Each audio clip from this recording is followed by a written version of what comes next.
Hey everyone, it's been absolutely ages since my last video, so it's great to see you all again. This week I'm going to show you what I've been up to. During lockdown we decided to make a home climbing wall. Everywhere's shut and I was getting fed up. We've also been really busy because we're about to move house. This climbing wall is great, but it's a bit small. We only had space in our loft to build one. So of course we had to move house to make a bigger climbing wall. Anyway, let's not waste any more time. Let's get making.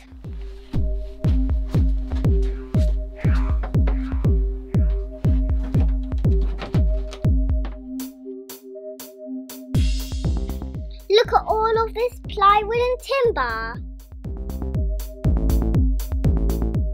We had a massive delivery, so we had to cut it up quickly. We didn't want to leave it outside in the front of the house, but luckily we'd planned it in advance.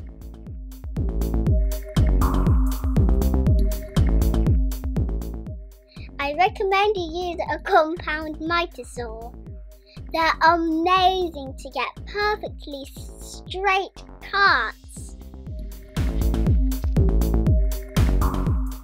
You can also get angles really well on them too. Luckily, we had the measurements ready, which made things quicker. We cut 42 meters of timber. That's a huge amount. Next up, we carried all the timber up to the loft. It was a big job, but luckily I have my dad to work for me. It was a bit of a squeeze getting the longer posts up, but luckily we did our maths and we knew it would be okay. In the background, you can see my pegboard for all my climbing gear. If you want to see how I made it, you can see it in the video above. Ding, ding, ding, ding, there. More timber and more timber. It never ends. We called in some hired guns to help. You probably remember Nick from my other videos. He came along to give us a hand.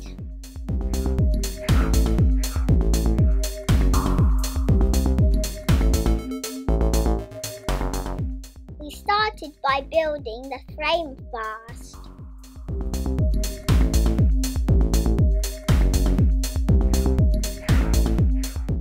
We used metal brackets to make the frame more secure. This thing needs to be bomber. I don't want to get squashed.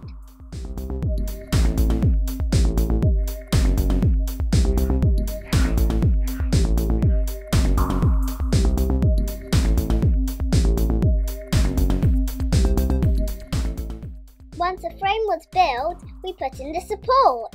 They're vertical and 25 centimeters apart. Keeping them close stops the plywood sagging when you climb.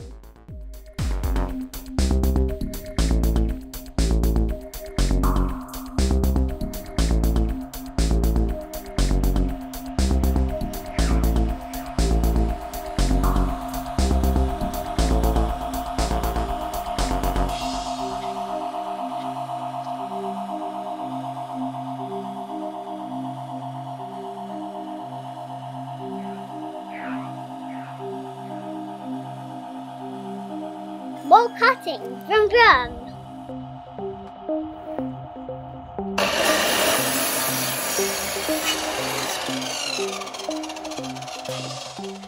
We need to cut smaller pieces of timber to go between the vertical supports.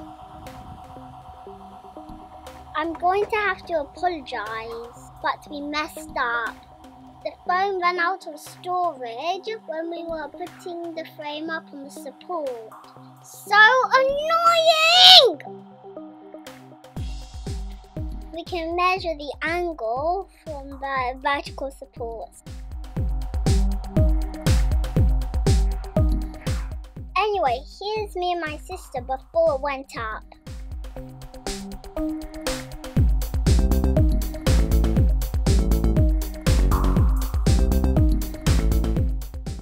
As you can see, the frame's up on the supports.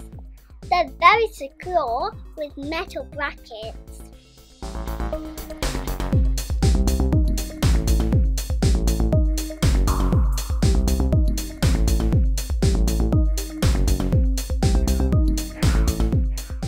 The back of the frame and the supports are on horizontal bars, so the load is distributed on the ceiling rafters. We don't want the ceiling to cave in, do we?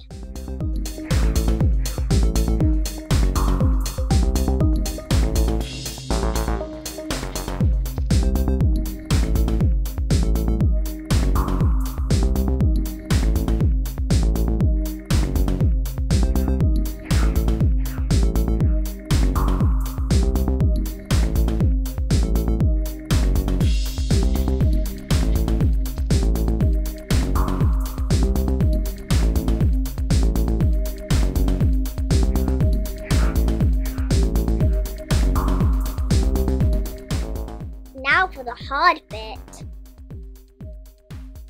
We got all the plywood and clumped it up in a pile.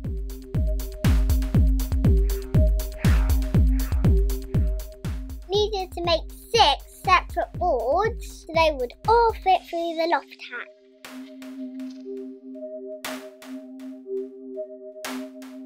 We used the circular saw to do this. I love power tools.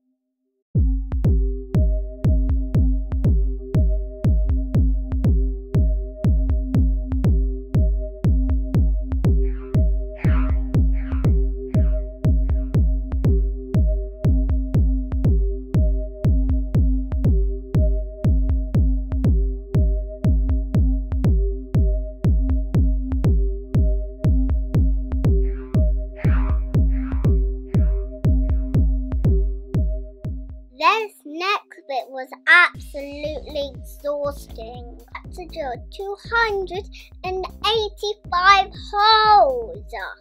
Luckily we had all the plywood on top of each other, so we had to only do it once.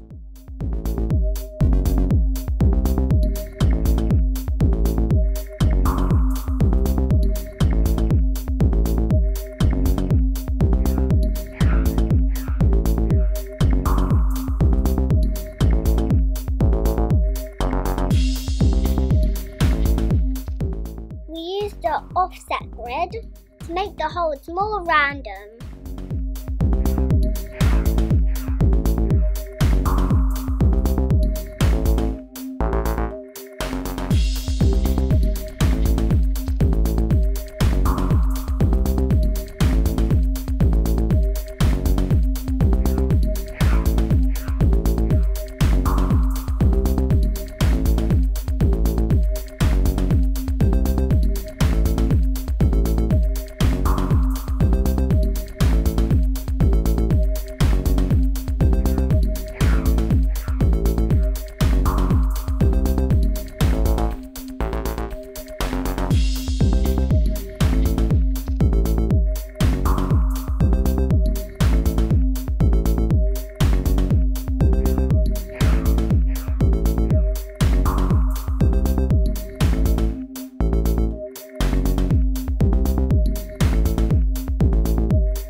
The real work begins. Putting it in the tinas was the biggest job ever. I thought it was never ever going to end.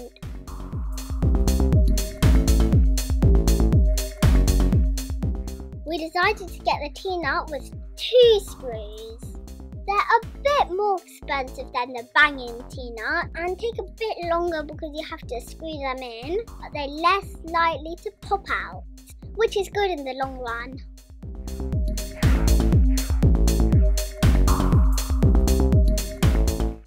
Autumn and I had fun hammering them in, and Daddy did all the screws. Got some blisters too.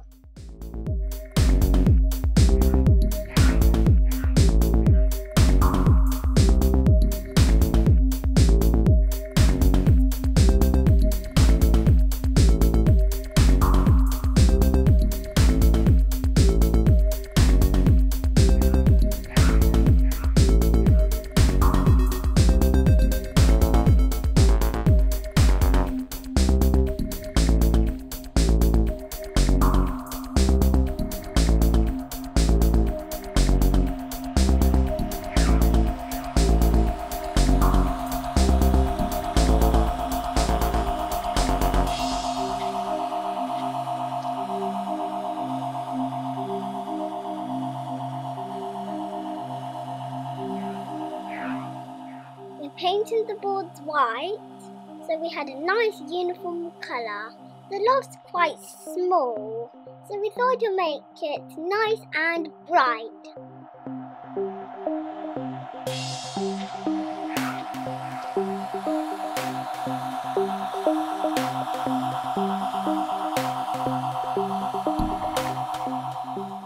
Now for the fun bit. We used a tape stencil to spray paint some mountains.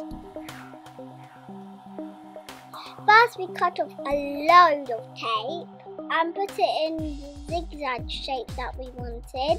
Then we covered up the top half and sprayed the mountains black.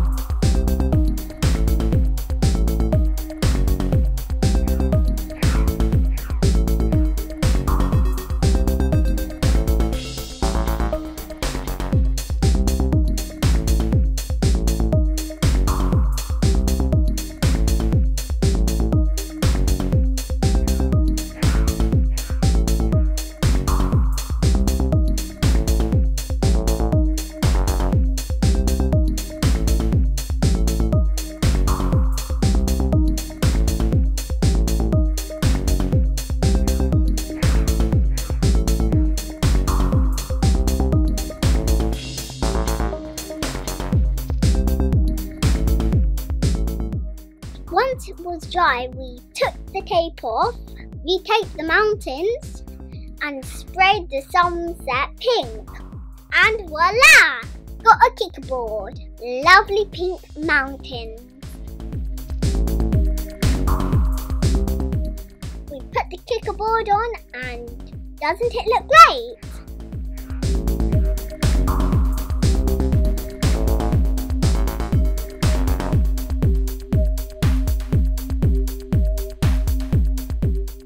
The next bit was hard work. I'm not going to show you all of it because it's pretty boring. But if you want to see how to make a stencil, you can click the video here.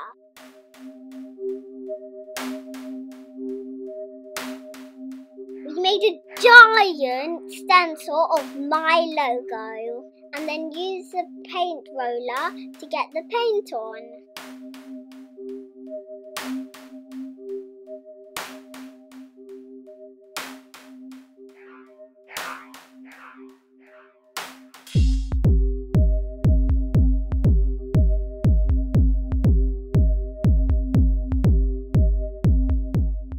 Screwing on the plywood was the easy bit, but so satisfying. It didn't fit properly in a couple of places, so we had to trim some sides off. Here we can see where you measured up for the support legs to be removed. We had to cut a little indent at the right angle so the board would fit around the support.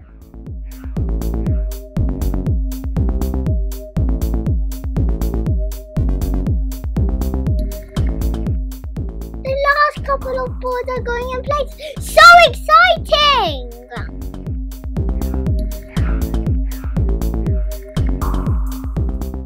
The wall is finally finished. Let's see what we think.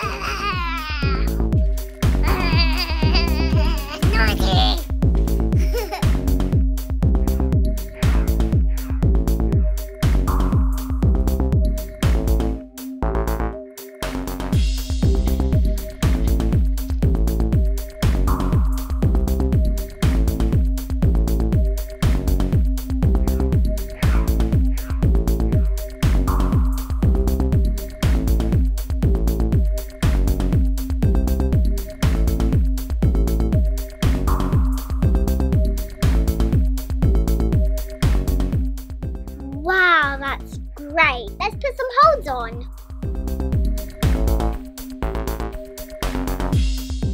Made all the holds ourselves, and if you want to make polyurethane holds, click on the link.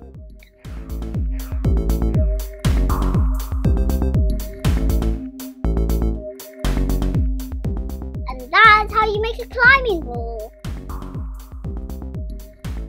So what are we waiting for? Let's get climbing!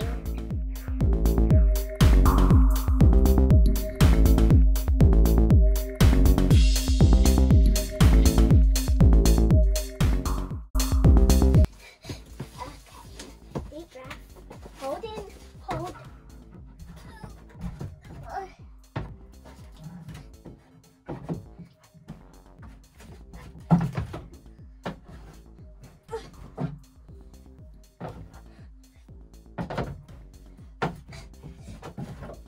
Yes! Yes, did the camera get it? Yeah! So that's our little home climbing wall. It's a 57-degree overhang, so it's crazy hard. But great practice for those overhang roots. Super powerful. We're going to move soon. So when we do, we're going to build a much bigger home climbing wall. Hopefully we will have fun making that video. Next up, we're going to make a video how we made the crash mats.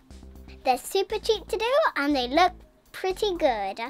It's my birthday in 2 weeks and we're going to do some sport climbing in Cheshire Gorge. So I can't wait for that. Anyway, if you enjoyed this video, don't forget to like and subscribe. This is Lenny KO. Peace out and I'll see you next time.